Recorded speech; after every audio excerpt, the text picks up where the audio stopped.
WPAT.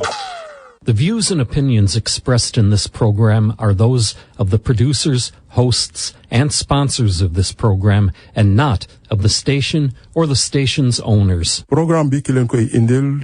mooy Omar Moustapha di si ànd ak Cheikh Mbacke Sakho fii ci WPAT 9:30 AM. Asalaamaaleykum wa rahmatullah. Mbokk yi ñu ngi leen di nuyu di leen ziar di ñëwaat ak yéen ci seen émission bi nga xam ne mooy Denc Réer di ko ànd ak Cheikh Mbacke Sakho fii ci WPAT 9:30 AM. di leen di fàttali daara internat moderne bi nga xam ne mi ngi foofu si Mamel te Cheikh Mbacke Sakho jiite ko di si def liggéey bu am solo. Képp ku nga xam ne da nga am sa doom nga bëgg mu jàng boo ko yóbboo foofu dinañ ko mën a jàngal alxuraan bu sell. am nañu ñu franco arabe foofu dinañu jàngale anglais képp ku nga xam ne da nga bëgg sa doom nekk foofu tamit mën na nekk képp ku nga xam ne da nga bëgg sa doom di yendu wàcc ñibbi tamit mën na nekk seen numéro bi nekk 77 369 00 00 77 369 00 00 di leen di fàttali mbokk yi di fàttali sunu bopp tamit képp ku nga xam ne yaa ngi am lépp looy laajte lu jëm si sa wàllu diine képp koo koy laaj rek bu la tontoo dee ko laaj tontu boobu mu lay tontu fan la ko sunu borom wax ci alxuraan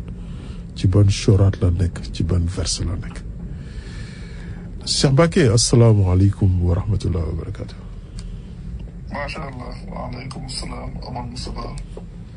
maa ngi lay nuyu bu baax di rafetlu waat bu baax émission bi tey di kontaan bu baax ci lépp macha allah jërëjëf. jërëjëf Cheikh good morning naka Sénégal ba ñëpp ñu ngi si jàmm. waaw macha allah good morning Omar Moustapha Sénégal waaw ñu ngi ci jàmm ñu ngi ci jàmm wax dëgg yàlla temps bi aussi freiné aussi. wax dëgg yàlla macha allah ñu ngi sant bu baax à part comme ni nga ko xamee dëkk bu bëri coow. dëgg mais sant yàlla quand même. dëgg bi loolu dëgg la Cheikh dëkk bi moom macha allah coow moom bëri dafa lool. waaw coow bëri dafa loolu xam naa kon Cheikh ñu ngi jégalu rek mbokk muslim yi xam nga ñun moom comme li sama benn waaye di wax rek toujours mi ngi yóbbante nee na yow Omar Moustapha ak Cheikh Mbacke Sakho gars yi dinañ joxe carte dinañ commencé di jox ay carton rouge ma ne leen waaw ma ne leen bii passé moom bon affaire bi si Omar Moustapha la xam nga Cheikh dëkk bi dafa xawoon sedd ba pare glace gi bëri bon déplacement bi moo xawoon kii mais li may wax toujours rek xam nga Nexma TV moom ñun bu ñu nekkul live tamit Cheikh émission bi toujours moom macha allah mi ngi continuer di dem parce que comme li may wax toujours rek xam nga. voilà justement xam nga nee naa la Cheikh liggéey bi nga def dafa am solo macha allah ba toujours Nexma TV di ko fàttalee mbokk jullit yi képp ku nga xam ne am nga loo bëgg a xam ci sa diine ak ci lu mu mënti nekk rek bu ngeen demee foofu Nexma TV lépp lu ngeen bëgg a xam rek ci seen diine di ngeen ko fa xam ndax Cheikh li def na fa liggéey bu am solo. te lépp lu mu la wax dina la wax soraat bi ak verse bi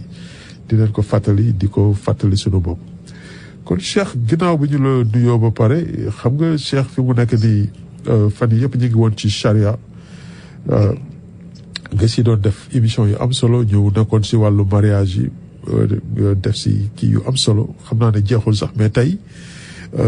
ñu bëggoon daal Cheikh ñu ñëw si Ramadan xam nga weeru koor bi mi ngi ñëw. waaw ñu bëggoon daal Cheikh tey xam naa ne sunu mariage bi dañu koy pause rek tey ñu bëggoon daal Cheikh nga indil ñu ay fàttali ci Ramadan maanaam ci weeru koor bi nga xam ne ñi ngi koy waajal waaw ñu bëggoon xam daal Cheikh lan mooy taxawaayu Ramadan ak lan mooy Ramadan ak nan la sunu borom bi wax ci alxuraan noonu la nga xam ne moom la ñu war a defee weeru koor noonu la ñu war a wooree. kon xam naa Cheikh loolu daal tey mooy sunu thème bi ñu bëggoon indil mbokk muslim yi kon xam naa ne Cheikh di la wax rek bisimilah ñu ñëw ci liggéey bi bu ko defee bu ñu demee ba ci biir dinañu mën a am question yi nga xam ne bëgg nañu ko laaj jëmale ko rek si Ramadan bi nga xam ne moom la ñuy waajal muy weeru koor kon bisimilah Cheikh ma jox la kàddu gi. macha allah waaw Moustapha maa ngi lay nuyu lu bare bari di rafetlu bu baax lépp macha allah waaw loolu moom dëgg la sa gars yi moom li ñuy wax ndax defoon nañ fi genre vacances bi ñu considéré woon vacances presque 1 mois. yàlla dogal aussi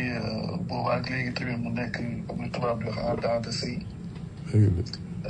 comme nga xam ne ben comme li ñuy wax rek des fois tamit nit mën nga am sa pas-pas mën nga am sa bëgg-bëgg mais des fois yàlla di dogal.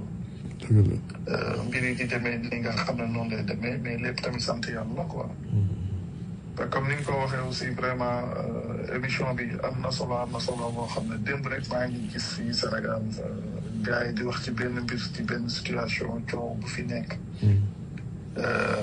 am kii wax ci naan nit ki su tuumaalee nit njaaloo maanaam dañ ko war a caw 80 yar te loolu soo bàyyee xel dañuy wax ci wàllu bi ñuy wax ci wàllu sax mariage bi ba yegg ci wàllu njaaloo. ak ci mariage bi la xaw ma ci wàllu fase biñ ciy wax ba yegg ci loolu yàlla dogal na développé nañ ci développement bu yaatu ci émission bii nii mooy bi ñuy wax naan maanaam yàlla lim jàngale mooy dañ koy caw maam téeméeri yar te dootuñ nangu seedeem abadan te sëñ borom mu ne kooku ci pervers yi la bokk dëgg la nga gis ne bi ma déggee nit ñi di ci wax am ñu ma ciy sollicité man lii moom émission yi ñuy def ñoo nañ ci ñëw bu yaatu te Sénégal tamit des fois xam nga xam-xam yenn saa yi nit ñi dañ koy xeexee waaye damay wax na loolu jaru ko su rawatina alxuraan day gis ñoo xam ne benn situation su teewee kenn ku ci ne day dem jàpp mbir rek taxaw ca bañ caa jógee nag te les vraies questions dañ koy éviter au maximum duñ bëgg sax du ci sori am yi nga xam ne mooy les véritables problèmes te yi nga xam ne mooy indi te ñun yàgg leen ko waxaa depuis des années yooyu yëpp ay mbir la yoo xam ne dañ ko war a bàyyi xel mais sant yàlla vraiment di rafetlu lépp di leen jaajëfal comme ni ñu ko waxee tout le temps di jaajëfal mbokk yi nga xam ne ñëpp dañuy déglu ak fu ñu mën a nekk ci àdduna bi ci waxtu bi di leen jaajëfal te di leen baalu àq ndax émission bi moom xam naa ne wax dëgg yàlla gars yi dañ koy namm gars yi dañ koy bëgg a déglu parce que même suñu dara wéttal la ci ñoom aussi en plus tamit émission la boo xam ne soo xoolee vraiment ak format bi nit da ciy mën a jàng lu bare daal mais macha allah kontaan nañ maa ngi lay nuyu lu bare te di la jaajëfal lu bari. jërëjëf Cheikh. suñ ñëwee nag ci sujet bi nga wax di wàllu koor. koor moom macha allah soo xoolee gis naa ne fii Sénégal nit ñi jóge ci waaj ay bu baax a baax. ngir la moo xam ne nag wax dëgg yàlla suñ borom jàngale na ci njàngale mu leer jàngale ci njàngale mu simple te. benn mbir souvent dafa bokk ci man li may seetlu le plus souvent maanaam soo xoolee yow soo xoolee par exemple ni ñu koy waxee di comme par exemple su fekkee da nga xool fii nit ñi ni ñuy waxee ci mbir yi ak ni nga xam ne noonu lañ ciy doxalee nga xam ne lu ne ngay dégg ñuy wax ay weeru promotion laak weeru lii laak weeru laa alors que damay faral di wax ne yàlla maanaam weeram yi yëpp a yem weer yëpp jëf lu baax ci weer yëpp la baax jëf safaan ci weer yëpp la bon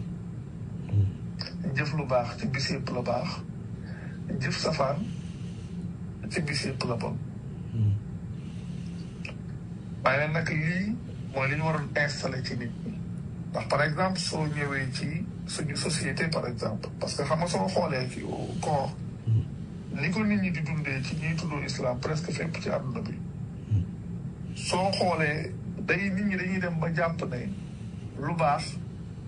maanaam weer wi comme nee nañ weeru promotion la dafa mel ni loo ci def dañ koy multiplier par benn nombre bi wala xeet boobu alors que en réalité lu baax ci weer yëpp noonu la ci mel safaan ni mu mel ci weer yëpp noonu la mel mais da ngay dégg ñu ciy wax naan dañ ciy jéng dañ ciy jéng seytaan wala shayatiin yi wala seytaane yi alors que yow gis nga suñu réew mi rek misaal la ci weeru koor bokk na ci weer yi bëri coow ba soo xool bokk na ci weer yi ëpp coow soo xoolee presque tout le temps c'est comme ça léegi nag dëkk bu mel noonu ak li nga xam ne moo fi nekk tout le temps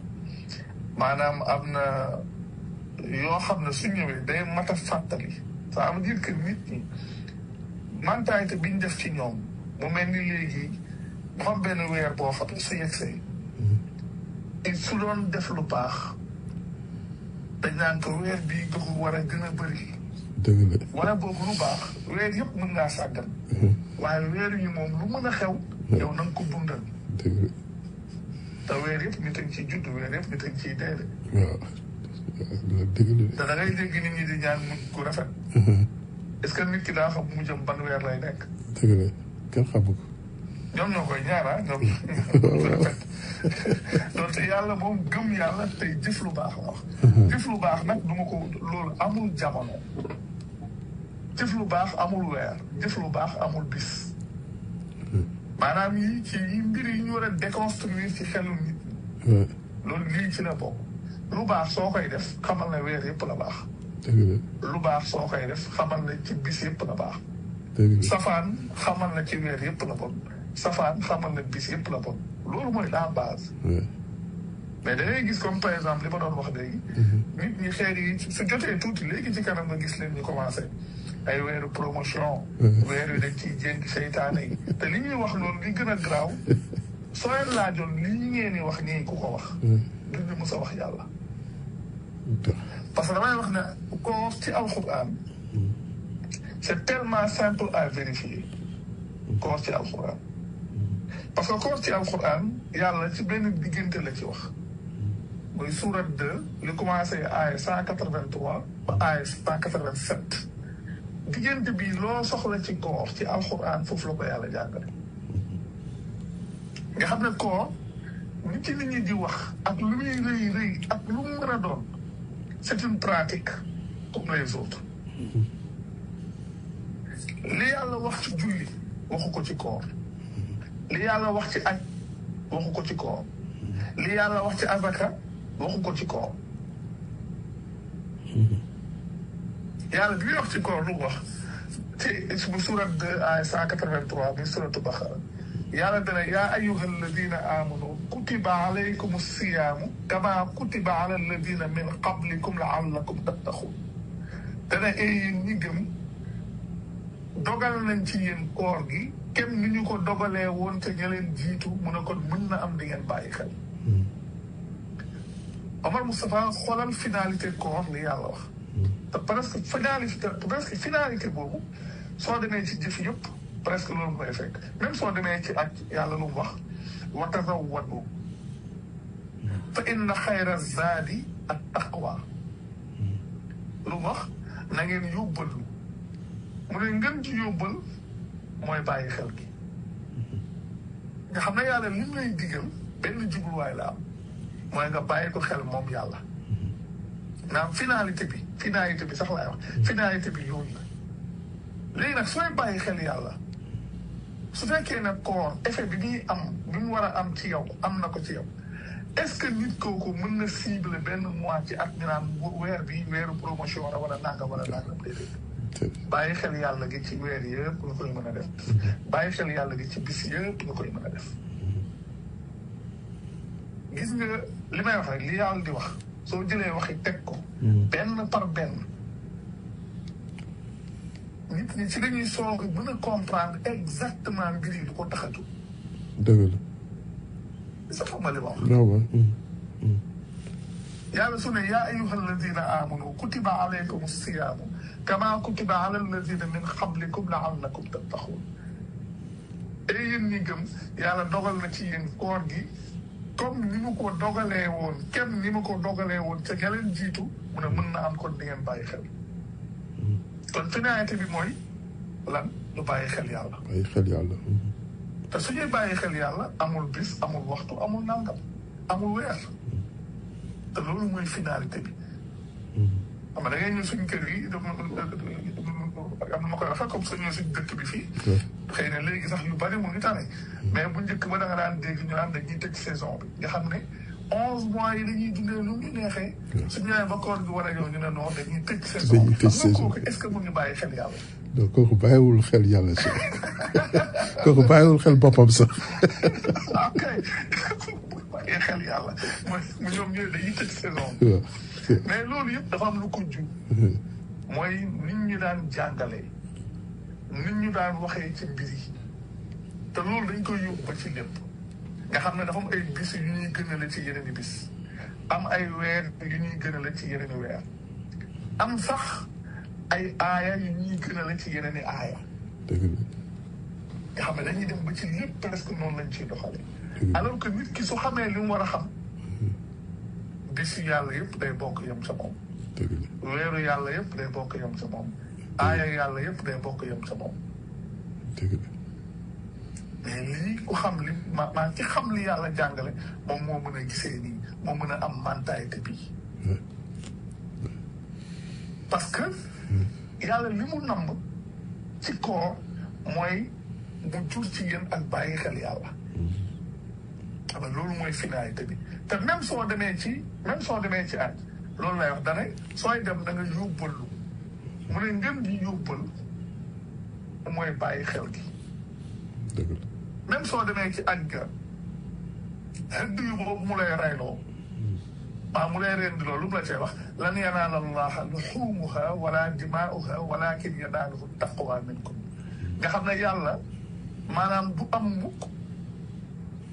ndawal la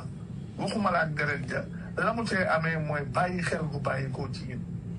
est-ce que yaa ngi gis bu baax maa ngi gis bu baax Cheikh nga xam ne ñun bàyyi xel gi ñuy bàyyi xel jëmee ko ca moom loolu mooy li ko ca amal solo moom su fekkee mënees na koo waxee noonu waaw loolu mooy li ko ci amal njëriñ ça veut dire que mu nekk ci ñun loo xam ne day tax ñu gën ko bàyyi xel moom yàlla suñu borom koor tamit c'est la même chose léegi nag yow lii su la leeree nga xam ne koor lii mooy finalité bi loolu yow mu nekk looy recherché te fekk na bàyyi xel googu noonu la lay wax xam nga su la waxee ne wala xad karramnaa bani aadama wa xamalnaahum fil barri wal baxri wa razaqnaahum min at-tayyibaati wa faddalnaahum ala kasiirin mimman xalaqnaa tafdiila boobu nekk ci surat 17 verset 70 je crois bien xam nga 77 non c'est ça 70 je crois bien xam nga yàlla lu mu see wax day wax ne maanaam moom moo teral doomu aadama yi ci suuf aaya bi day wax ne gënale na maanaam doomu aadama yi ci lu bari ci li mu bind xam nga bu njëkk bi da ngeen dégg ñuy wax naan yàlla li mu bind nit a ci gën. waaw xadd karam naa bani aadama. te yàlla waxul loolu. wax naa yàlla ne wala xadd karam naa bani aadama te yàlla waxul li mu bind nit a ci gën. te dafa faddalnaahum alaa kasiirin mimman xalaqnaa tafdiilaa mu ne gënale na nit ci lu bari ci li mu bind. sujet bi sax soo xoolee ci ma émission bi jamono bee ci ginnaaw ñëw nañ ci ñëw bu yaatu. dëgg la. léegi yàlla bi muy wax nag yàlla dana teral na doomu aadama waaye bi muy wax ñi gën a tedd ci ñun ñan la dana inna akramakum inda allahi atqaakum boobu nekk ci surat 49 verset 13 mu ne ñi gën a tedd ci yéen fa yàlla mooy ñi gën a bàyyi xel nga xam ne finalité koor mooy bàyyi xel yàlla finalité boobu ña ko gën a def ñooñu ñooy ña gën a tedd fa yàlla nga xam ne koor dafa war a dolli ñun suñu tedd nga ñun en tant que nit ndax lan dafa war a dolli suñu bàyyi xel yàlla ci lépp koor dëgg-dëgg maanaam loolu mooy finalité bi xam nga yàlla day wax benn wax boo xam ne wax boobu day am ay yeneen mbir yu muy yoo xam ne day liyewu ak moom te nit ñi duñ leen ko waxee nii parce que nii su ko nit ñi xamee woon nii maam yenn gëm-gëm yi mënatul nekk yenn doxalin yi mënatul nekk dëgg parce que dafa am finalité yàlla maam yàlla diglewul pour digle yàlla terewul pour tere lu muy digle dafa am jubluwaay lu muy tere dafa am jubluwaay te lépp lu mu la digal soo xamee jubluwaay ba ca am dafa gën ci yow dafa gën a noppale ci yow gën a ëppal njëriñ moo tax mu la koy digal lépp lu mu lay tere lu lay lor la soo xoolee luy wàññi ci yow ak nite la dëgg la gis nga yii nag su ko nit ki xamee wala nit ki bàyyi ko xel dafa bëri loo xam ne rek léegi loolu da ko koy bën a jëriñ ndax gis-gis bi muy am ci mbir yi déggin bi muy am ci mbir yi ni muy entamé mbir yi day wuute ba ci koor gii di ñëw su boobaa li ngay duggee ci koor day naturel tellement da ngay xam ne comme ni ngay toogee waxtu julli jot nga jug war a dem ci julli gi koor it c'est la même chose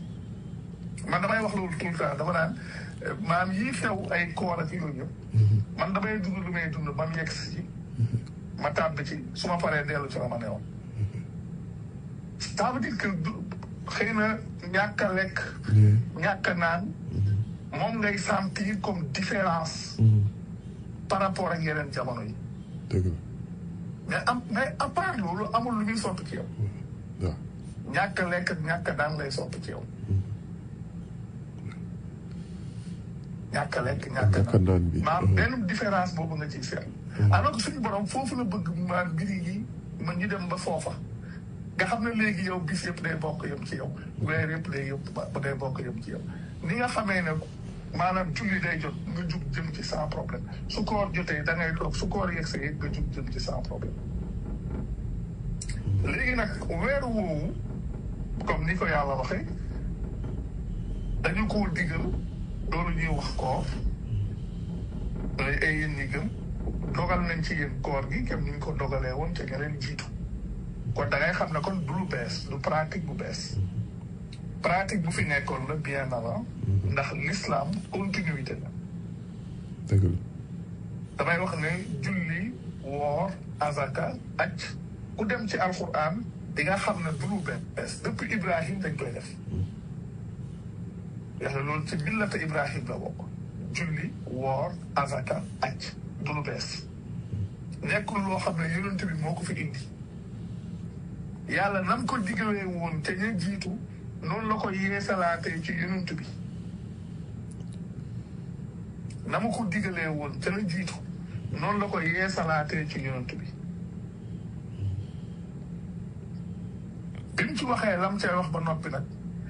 nañ ca war a doxee waxtu wañ war a tàmbaleek waxtu wañ war a yem ak weer wi naka lañ ca war a doxeek lépp yàlla da koo wax ci benn diggante bu gàtt ay 183 184 185 187 soo xoolee 186 bi sax daanaka waxul ci loola 183 184 185 187 4 versets ci alxuraan yëpp mooy wax ci Ramadan te xoolal ni ci nit ñi di waxee dëgg maa xoolal ni ñu ciy waxee ak ñi ñu ciy wax depuis des ans nag macha allah ñu ngi fàttali bëri na loo xam ne nit ñi ñaa ngi tàmbali di ci bàyyi xel mel ni ñu ciy dellu ginnaaw tuuti waaye ñenn ñi benn nit ñoo ngi siisu parce que dañuy xalaat ne suñ commencé wax beneen discours bu bokk tak discours biñ daan wax si yàggee nit ñi dootuñ ñu déglu alors que mbir mi du foofu dëgg la mbir mi mooy lan la yàlla wax lan la yàlla wax mbir mi du yow sa jëmmi bopp mbir mi du yow lañ la daan wax mbir mi du yow lañ la daan jàngal mbir mi mooy lan la yàlla wax mais loolu tamit soo xoolee mbiru responsabilité la ndax ñu ëpp ci nit ñi des fois dañuy mooy li yàlla wax bàyyi xel xam nga bàyyi xel yàlla maanaam da ngay gis nit koo xam ne day toog di wax ci mbooloo te lay finalité di wax ci koor te lay finalité koor nekkul ci moom ndax lay finalité koor su nekkee ci yow mënatoo suur sa bopp mënatoo suur sa poche li ngay suur mooy yàlla sa borom doo wax ne su ma waxee li yàlla wax nit ñi dootuma déglu su ma waxee li yàlla wax dootuma jot dara ndax day mel damay roy déedéet du foofu de dangaa war a wax li yàlla wax ndax loolu mooy liy dëgg fa yàlla te loolu mooy lii yàlla di laaj ci ëllëg ndax su ma waxee nit ñi lu wuuteeg la yàlla wax day mel ni maa ngi leen di gën a nuur ñoom ci seenu réer te ëllëg yàlla li mu wax seenu bi yéen ñoom da dañ ko yenu ñoom nit ña nga réeral ñoo it maanaam yow ma leen réeral di nga yenu ci sa yenu te di nga yenu ñoom ci seenu bi yen li yaxmilu awzaarahum kaamilatan yawma alqiyaama wa min awzaari alladina yudilluunahum bi gayri ilmin ala saa ma yaziruun ni ko yàlla waxee noonu lay demee waaye soo bàyyee xel yàlla mbir yooyu dara du ci diis ci yow yàlla nag ci noonu lay waxee mu ne muy dugg ci mbir mi mu naan ay yaaman maadudaatin maam di wax comme tane waral nañ ci yéen koor gi comme ni ñu ko waralee woon te ñeneen jiitu léegi nag loolu mu waral ci ñun day mel ni da koy décrire wala boog ah c'est ça description sax nga ko mën a tuddee ndax noonu la demee en réalité soo xoolee réellement description la ndax su ne ayyaaman ma'duudaatin mu ne ay bis yu ñu lim la xam nga su waxee ne ay bis yu ñu lim la loolu mu la wax ca koor ga ne la waral nañ ci yéen koor gi kem niñ ko waralee woon ca nga leen jiitu mu ne mën na am di ngeen bàyyi xel léegi koor googu mu ñëw ne la ay bis yu ñu lim la mu tàbbi ci nag ci biir fa man kaana minkum maridan aw ala safarin bu loolu mu ngi ci surat 2 verset 184 fa man kaana minkum maridan aw ala safarin fa iddatun min ayaamin uxra mu ñëw léegi ci li ñuy wax fay koor sama dana bis yi ñu lim la maanaam koor gi ay bis la yoo xam ne dañ koo lim mu indi benn exception ci biir mooy nag koo xam ne ci yéen dafa feebar wala mu nekk ci tukki kooku ne lim yeneen i bis nga xam ne léegi koor gi yàlla digal na la ko nee na ay bis yu ñu lim la maanaam nombre de jours bien déterminé ay jours bien déterminé léegi nag bu ne comme ay jours yu ñu déterminé la am na ci ñoo xam ne ñoom mën nañ génn ci jours yooyu ñan la mu ne koo xam ne ci yéen dafa feebar wala mu nekk ci tukki moom ne lim yeneen i bis ça veut dire que koor gi ay bis yu ñu lim la waaye nag koo xam ne dafa feebar wala mu nekk ci tukki moom mën na lim yeneen i bis yaa ngi gis bu baax. waaw maa ngi gis bu baax. bu ko defee nga xam ne kon léegi ñaar ñii mu wax ñoom ñaar ñoo mën a woor lu dul ci jamono ba ci jamono bañ ko war a defee mooy ki feebar ak ki nekk ci tukki. ki feebar ak ki nekk ci tukki ñoom la yàlla wax ne mën nañoo fay koor mu indi beneen point Sénégal da ngay ñëw nit ñu ne la nit ko xam ne maanaam dafa wooroon dem bam neex ko mu dox ñu ne kooku day fay ñaari weer yaakaar naa loolu daan nañ ko dégg. waaw non loolu dañ koy dégg ba léegi sax Cheikh xam nga xam nga foofu sax dafa am lu am solo lu nga xam ne dañ ko wax sànq tuuti da nga ko wax léegi nii rek ñu bëgg si ñëwaat pour fàttali ndax bu ñu ñëwee si weeru koor ñi nga xam ne dañu nekk si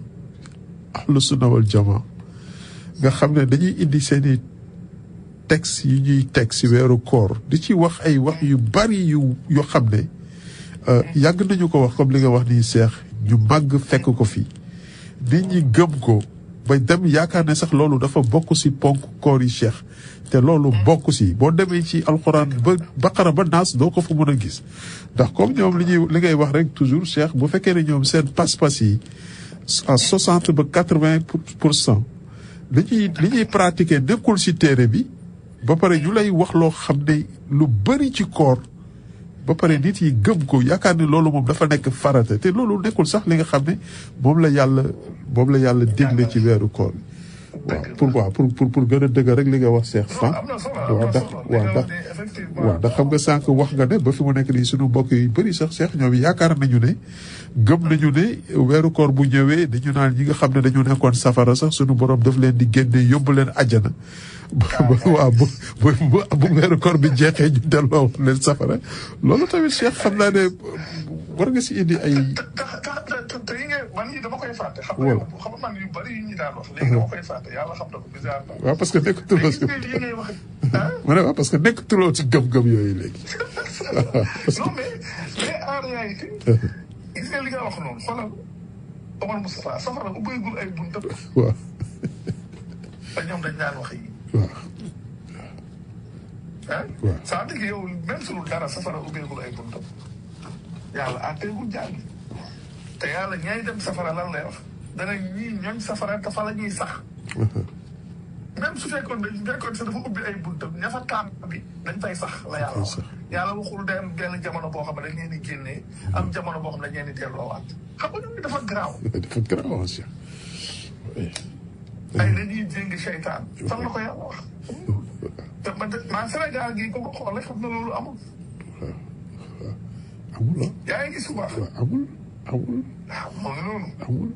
waaw. léegi xam nga da nga daan gis ñu ñuy wax naan ba tey bii tamit dañu ko daan wax. naan nit ki soo waree ba mu neex la nga dog da ngay fay ñaari weer yu tegaloo. waaw. naan même soo dogee sax benn bis sax ci ñaari weer yooyu da ngay commencé waat. ñu ngi naan di waaye sa waay yi métti na de waaye lii doy na waar de tàngam maa leen wax rek loolu wax la bu taxawul maanaam koor yàlla dafa am ñu muy waxal suy jàngale suy digle ñi gëm lay digal bi wax ji commencé fan la commencé ci ay 183 dana yaa ayyuhal ladina amanu et yéen ñi gëm la interpellé yéen ñi gëm nag yéen la digal koor gi kenn na ma ko digalee woon ñi gëm ñi leen jiitu mu ne kon mën naa am di ngeen bàyyi xel yéen ñooñu nag lay wax na leen ayyaaman ma'duudaatin ay bis yu ñu lim la mu ne nag koo xam ne ci yéen ñi gëm lay wax ba tey de koo xam ne ci yéen ñi gëm dafa feebar wala mu nekk ci tukki nekk yeneen i bis kon yàlla ñi gëm ñaar ñii la ci may ñuy def loolu ñuy wax fay koor ñu daan wax na léegi ki nga xam ne moom da ko neex mu ne moom du woor ki nga xam ne dafa toog mu ne moom du woor kooku la muy def loolu séq kooku nit ñi yàlla la ko séqal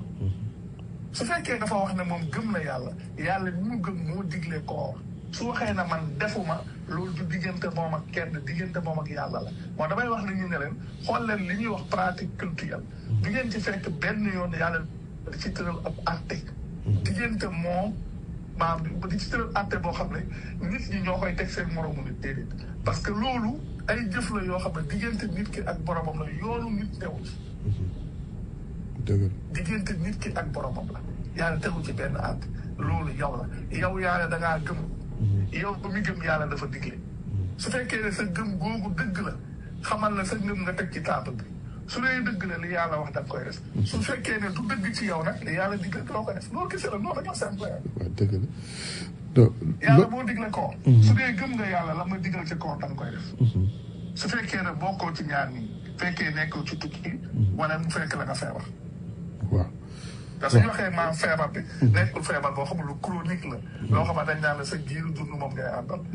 day nekk loo xam ne lu passager la loo xam ne maam da nga ciy jaar ba mën a delluwaat ci say ba mën a delluwaat ci sa wér ba nga xam ne di nga mën a fay koor bi sans problème dëgg la léegi su fekkee waaw non waaw kii Cheikh continue nga kii après ñu kii waaw parce que en réalité dañ la daan wax ne la su fekkee ne yow maanaam da ngaa dox benn bis wala nga war a wooroo bis bu ne maanaam léegi ñu ne bis yooyu benn bu ci ne da ngay fay ñaari weer yu toftaloo waaye nag loolu wéru loolu sa ngëm nga teg ci table bi soo gëmee li la yàlla digal da nga koy def soo gëmul li la yàlla digal doo ko def loolu kese la dinañ ñëw ci kanam ci yi nga xam ne moom la yàlla wax ci ay spécificité ba tey ci biir koor gi ba tey parce que loolu ñuy wax naan soo dogee benn bis sooy fay da ngay fay ñaari weer yu tegloo da lay wan rek ñun li ñu daan jàngal ni mu nekkee lu danger la parce que ci ay waxu nit lañ daan sukkandiku maanaam di wax nit ñi yenn yi la ñuy wax nit ñi mu nekk lu diis nekk lu compliqué ba nit ñi dañuy dem bay tayal ci yenn détails da ngay gis na mbir yi réellement noonu la daan demee dëgg la léegi Cheikh dafa am benn laajte bu fi ñëw boo xam ne xam naa ñi koy laaj moom daf leen yitteel lool muy ci wàllu soxna yi Cheikh waaw xam nga soxna yi ñoom dafa am benn moment bu nga xam ne loolu nga xam ne moom la ñuy gis te ci sunu réew moomu Cheikh mu bëri ñoo xam ne ñoom dañu jàpp ne daal bu ñu tolloo ci jamono yooyu ñoom waruñu woor dañu war a fay comme bu koor gi di waaj a ñëw nii ñu ci bëri dañuy waajal di fay loolu ban taxawaay mooy seen moom loolu la yàlla wax ci loolu Cheikh jëmale ko ci soxna yi même ci point boobu lañ toll sax parce que soo gisee dama bëgg a ñëw ci parce que ci même point bi lañ toll lu tax may spécifier yàlla li mu wax mooy ki nekk ci maanaam ki feebar ak ki nekk ci tukki parce que loolu ñuy wax jigéen su gisee règle du woor su woorul su koor ga jeexee la koy fay maanaam loolu après dina leer lépp dina leer ci waxtaan bi incha allah mais dama bëggoon ñëw ci gars yi li ñu daan wax naan ku dog te tay ko maanaam ñaari weer ngay fay ba xamal leen ne loolu du lu wér te yooyu ay mbir la ñoom yuñ daan teg yoo xam ne day diisal mbir yi ba nit ñi sax dañuy préféré maanaam summeeku ko ba set wala boog ñuy culpabiliser wu nga xam ne par exemple yow soo dogee su weeru koor di jot day mel ni dañuy fàttali ay bor yoo amel yàlla te amaluñ ko bor waaw te amaluñ ko bor day mel ni ay bor yoo amel yàlla alors que yàlla bi muy wax ñi gëm la doon waxal su dee gëm nga li la yàlla sa borom digal da nga koy def su dee nag fekkee ne sa gëm gi du dëgg li la yàlla digal doo ko def loolu kese la doo ko def mais loolu nekkul loo xam ne yoolu nit da cee nekk waxal nañu li yàlla wax nit ki xam ne su fekkee gëm na li ko boromam digal da koy def su gëmul li ko boromam digal du ko def léegi nag problème bi mbir bi fan la nekk ñoom dañoo dem jëli ay acte yu nekk ci biir alxuraan ñëw indi ko ci koor ba pare di ko jàngale mooy li ñuy wax daan ko dog benn bi sa tay ko da ngay woor ñaari weer yu toftaloo te bu ñëw na ci alxuraan mais ñëwul ci koor yàlla day wax dafa indi ñaari acte yu bindi maanaam ku ray nit maanaam ku ray ku gëm ci njuumte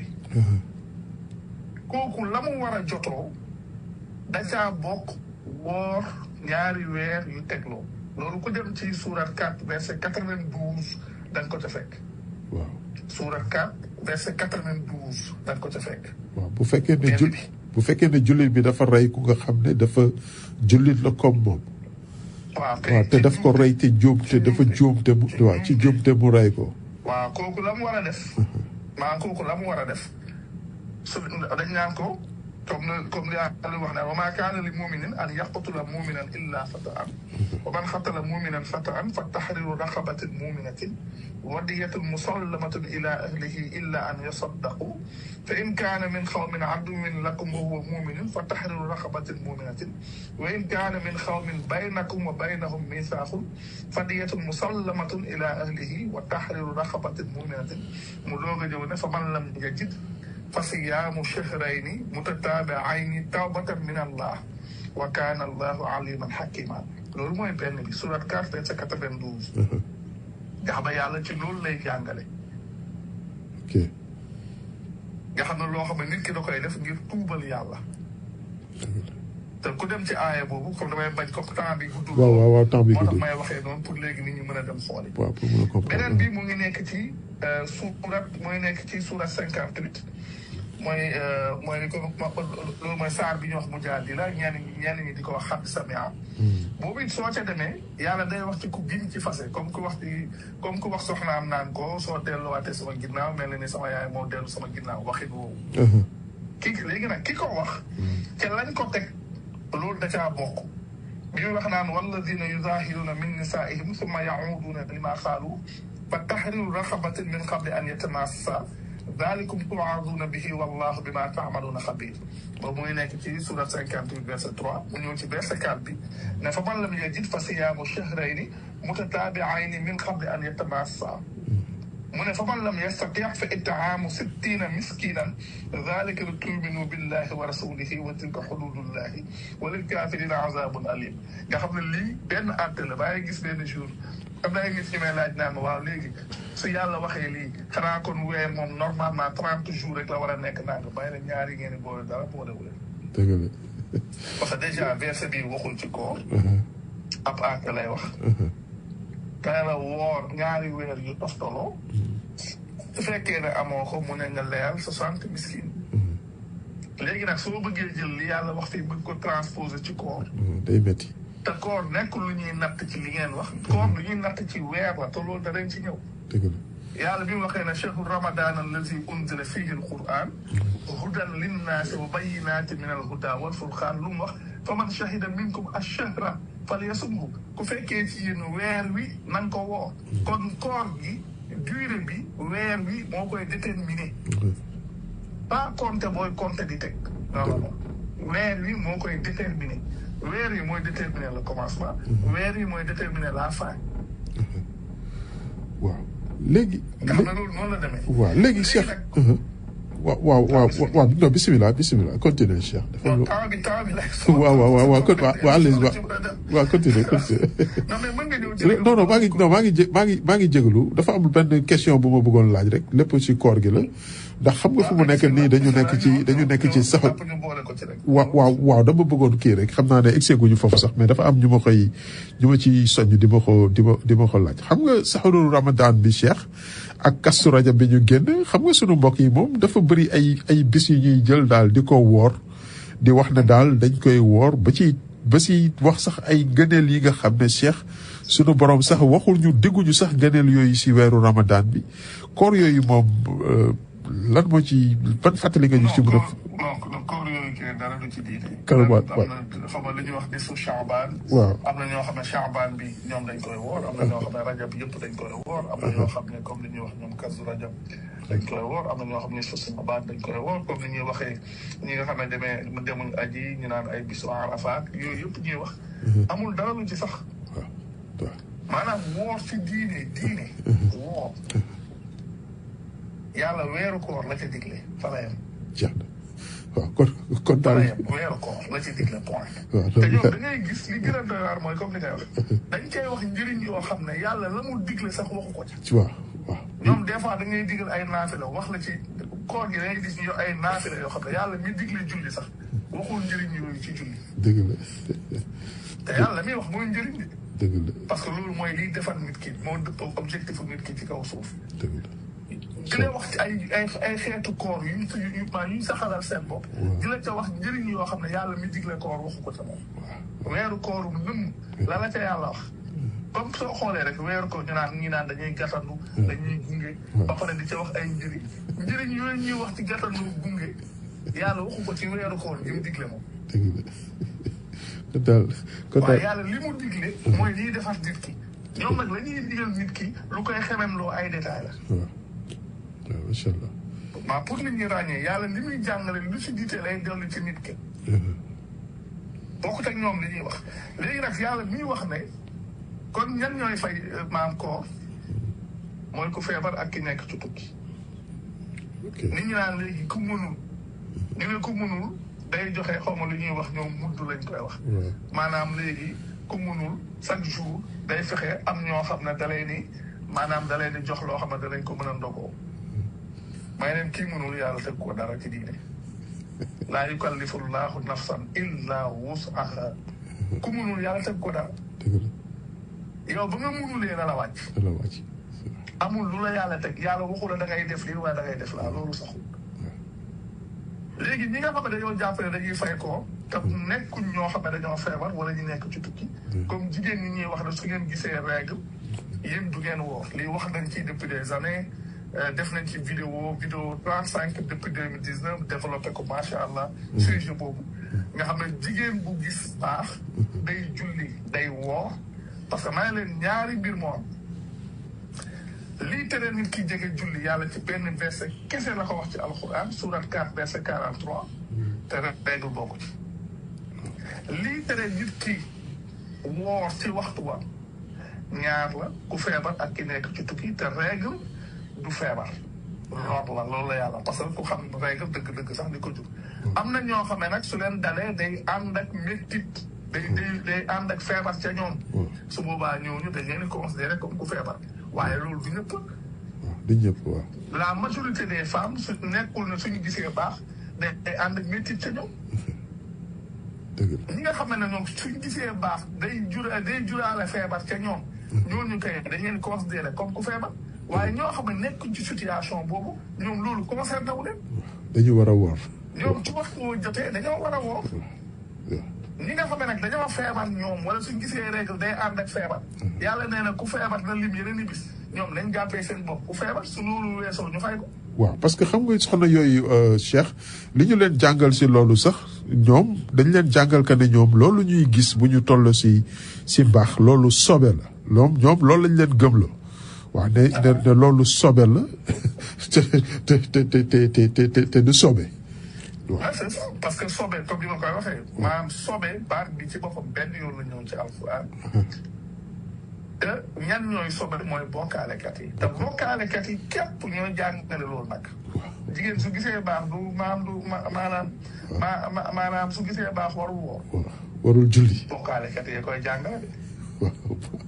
xam nga tax bokkaalekat yi ñu wax parce que bokkaalekat yi ñooy sukkandiku ci beneen wax bu dul waxu yàlla di ca dox. parce que yàlla moo wax ci alquran surat 42 verset 21 am lahum shurakaa'u shara'u lahum min ad-diin maa lam ya'zan bihi Allah ndax dañoo am yu ñuy bokkaale ñoo xam ne dañuy yoonal ci diina loo xam ne yàlla wàccewu ca benn loo xam ne yàlla joxewu ca ndigal maanaam ñoo loolu ñuy wax naan jigéen su gisee baax warul woo loolu nekkul lu yàlla yoonal kon ñeneen a ko yoonal ña ko yoonal ñooñu nag la ñuy bokkaale ak yàlla ba nga xam ne yàlla li mu wax dañ koy mën a teggi dem sukkandiku ca la ñooñoo wax di ko topp kon bokkaalekat yi ñoom seen bopp ñi lay wax naan soo gisee baax waroo woo bokkaalekat yooyu yàlla da leen a santul woor ñoom seen bopp yaa ayyuhal ladina amanu la wax waxul yaa ayyuhal mushrikuun waaw te ñoom ay mushrikuun lañ. waaw kay maanaam koor gi ñi jëm la concerné bokkaalekat yi seen yoon newu ca suñu wooree seen bopp la ñuy sonal moo tax nga gis sax benn ni yàlla dogalee koor gis nga waxtu wa ñuy dab seen koor yaa ngi koy gis bokkaalekat yi loolu la suñu borom li mu wax naan ñooñu mooy ñu màbb seen jëf même màbb jëf gi sax da nga koy gis ci seen pratique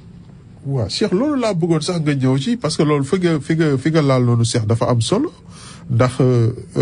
ñoom heure bi nga xam ne Cheikh moom la ñuy arrêté xadd bi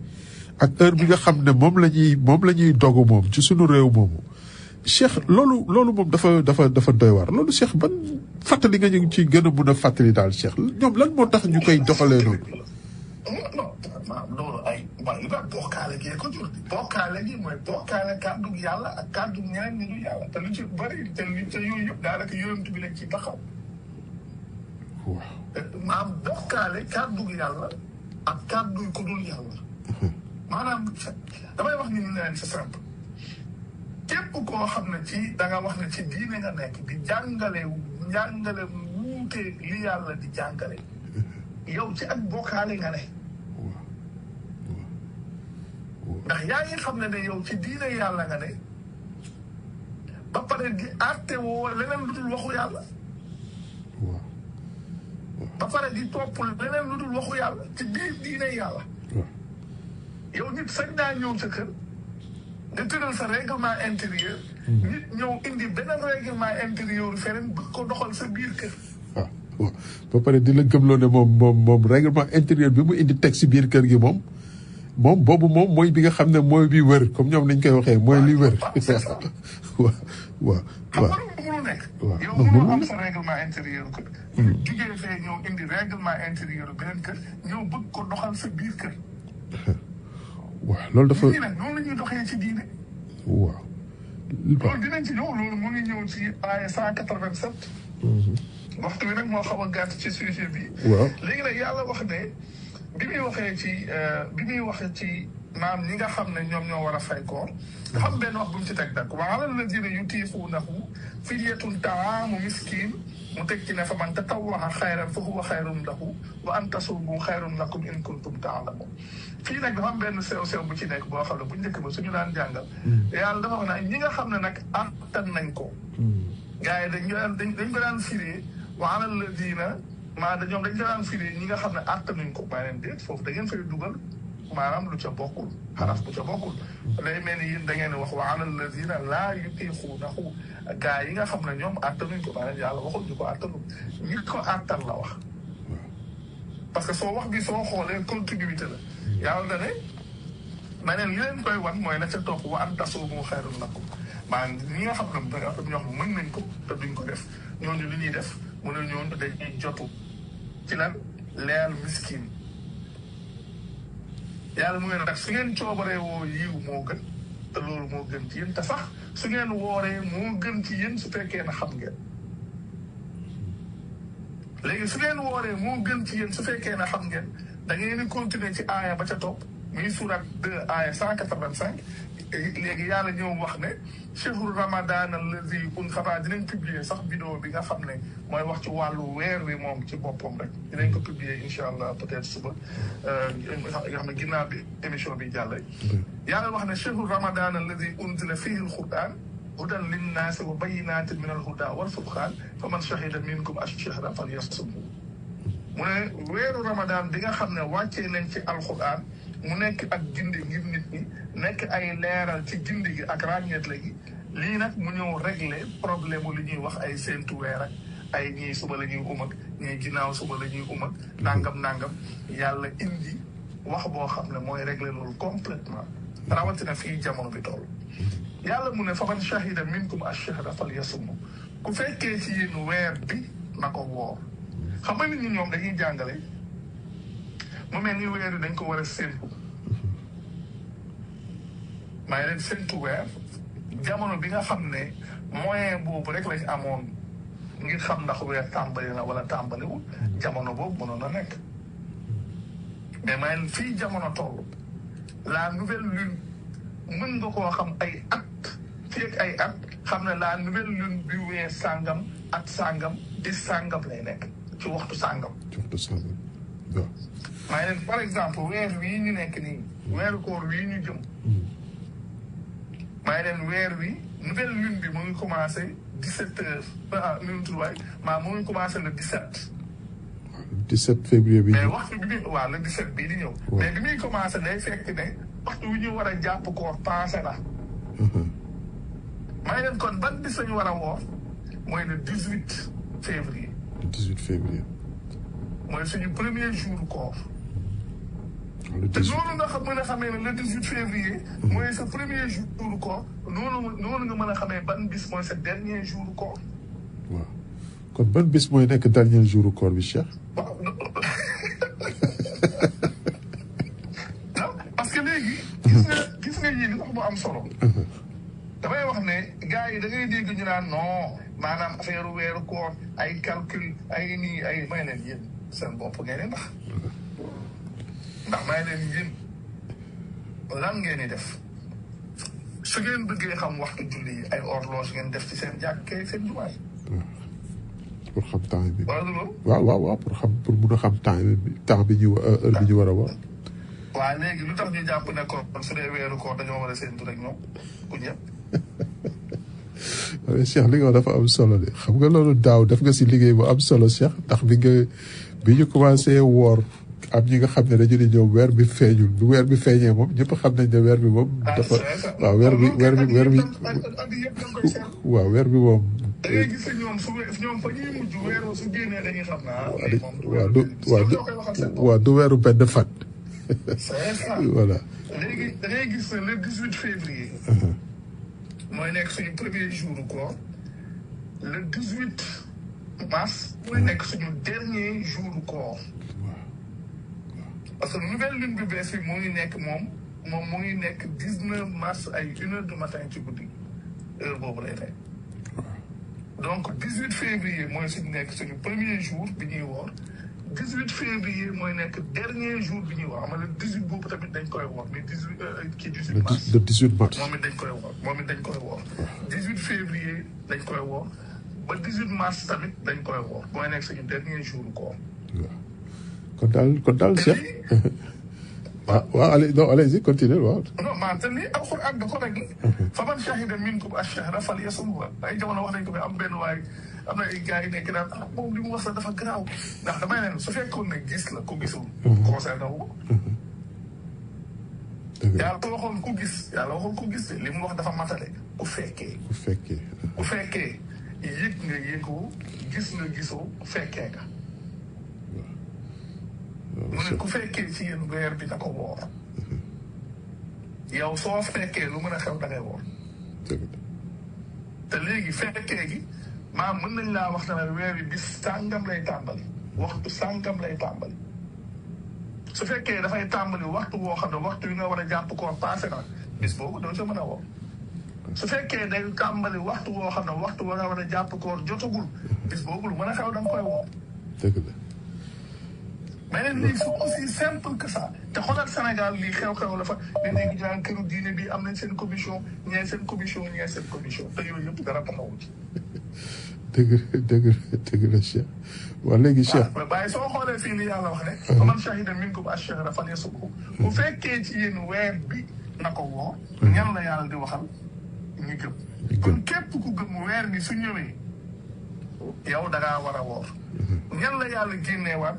mooy ki nga xam ne dafa feebar ak ki nekk ci tukki wa man kaana maridan aw ala safarin fa iddatun min ayaamin uxar koo xam ne nag ci yéen koo xam ne dafa feebar wala mu nekk ci tukki mu ne loolu mu ne ñooñu nañu lim yeneen i bis mais comme ni ñu doon wax sax balaa comme waxtu bi léegi mu jot maanaam ci waxtu ndogu bi ak waxtu xëdd nga gis ni yàlla jàngalee par rapport ak nit ñi def nit ñi da ngay gis ne xëdd ci guddi gi lañ koy arrêté alors que yàlla li mu wax wa kulu washrabu hatta yatabayyana lakumul xaytul abyadu min al xaytul aswadi min al fajri mu ne lekk leen te naan ba muy leer ci yéen wëñ gu weex gi ci wëñ gu ñuul gi ci fajar gi nga xam ne su fajar gi xaree ci ngay arrêté xëdd te fajar gi xar nekkul lu teew léegi nag fajar gi su xaree ci la fajar gi di tàmbali fajar gi su xaree ci ngay arrêté xëdd léegi nag lu mu wax su ma atimmu siyaama ilal layli topp ngeen matal koor gi ba guddi nga xam ne da ngay woor ba guddi doo woor ba timis yàlla waxul woor leen ba timis yàlla waxul leen woor leen ba jant bi sox dana ngeen woor te mooy topp ngeen matal koor gi ba guddi te même soo xoolee aaya bi da lay jàngal ci bopp aaya bi ne li ñu di ko wax xilla lakum laylata siyaami nga xam ne kak naa nag sëyëk yooyu yëpp ci guddi koor gi rek la dagan ci yow kon fekk guddi gi jotul waroo koo def mais ba tey détail boobu sax duñ ko bàyyi xel xilla lakum laylata siyaami boobu dañ koy rëcc da lay rëcc dëgg la Cheikh kon comme ni ma wax ku dem sur surat Baqara aaya 183 ba aaya 182 lu commencé aaya 183 ba aaya 187 lépp lu aju ci koor yàlla ci diggante boobu la ko wax macha allah bismillah waaw dëgg la Cheikh xam naa ne waxtu bi mi ngi ñuy bëgg a jàpp kon daal kon Cheikh loolu liñ si mën a jàngee rek mooy comme daal koor gi moom heure dog bi daal dañuy julli timis ba pare kon yéen ñi nga xam ne da ngeen nekk Sénégal ba ban heure ngeen di war a mun a dog foofu pour mbokk yi xam ko parce que am na si ñu bëri ñoo xam ne daal. ça veut dire que diggante timis bi ak dog bi presque matul 30 minutes waaw kon bu ñu jullee timis ba pare war nañu xaar 30 minutes soog a dog. war nañu xaar presque 30 minutes quoi. waaw mais lu mën a xew incha allah dinañuy joxe heure yi incha allah ci biir quoi. waaw kon Cheikh xam naa ñu ngi lay jaajëfal ndax am nga 30 secondes Cheikh xam naa nga tàggu rek kon épisode 1 bi moo nekk noonu xam naa ne bu ñàkkul xëy na bu ñu ñëwee next week dina ñëw si épisode number 2 pour àggale leneen bi. non c'est ça loolu taxoon sax ma bëggoon lépp dugg ci mais am na solo parce que soo xoolee l'essentiel temps bi nag. waaw baax na am solo ku dem ci aay aussi lépp di nga ko ci mën a. baax na Cheikh di jaajëfal ñu doon dégloo lépp. waaw jërëjëf mbokk yi kon ñu ngi leen di sant Cheikh Mbacké ñu ngi lay sant di la gërëm yéen a ngi ko àndoon ak Cheikh Mbacké Sakho Omar Moustapha Mbow ñu jox leen daje next week incha allah jërë ngeen jëf.